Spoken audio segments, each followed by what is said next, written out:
Unajua faida ya kufungua account ni nini?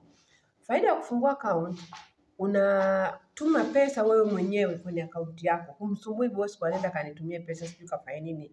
Unachelewesha, labda unataka watu wapewe pesa leo nyumbani lakini watapata baada ya siku 4 au 5. Na unajua wewe changamoto za nyumbani wewe ndio unazijua, kwa watu wanahitaji pesa kwa haraka lakini haiwezi kufika pesa kwa haraka kwa sababu imechelewa kutumwa. Lakini ukifunguliwa account, wengi wenu nadhani mnakuwa mna zile account za benki Mastercard au benki zingine. Mtu anakuambia unataka kutuma pesa, mwambie boss akaingize kwenye hiyo account. Kwa hiyo wewe ukiwa umefungua account yako, atakuelekeza madamu wako au boss wako jinsi ya kuitumia ile account yako, na ile account ya yule mtu uliopewa utaisave kwenye majina yako pale account. Utakuwa ukitaka kutuma hata kama ni Riyali 5, unawatumia kwa wakati wanapata. Na kama unatuma Riyali 3, utatuma Riyali 3 yako na maana itaenda Riyali 2. Riyali 1 utagharamikia, Riyali 2 itaenda. Sasa uwezi kumpa boss Riyali 5 au Riyali 3 aende benki akatume. Kitu ambacho atasema, "Ngatuma Riyali 3."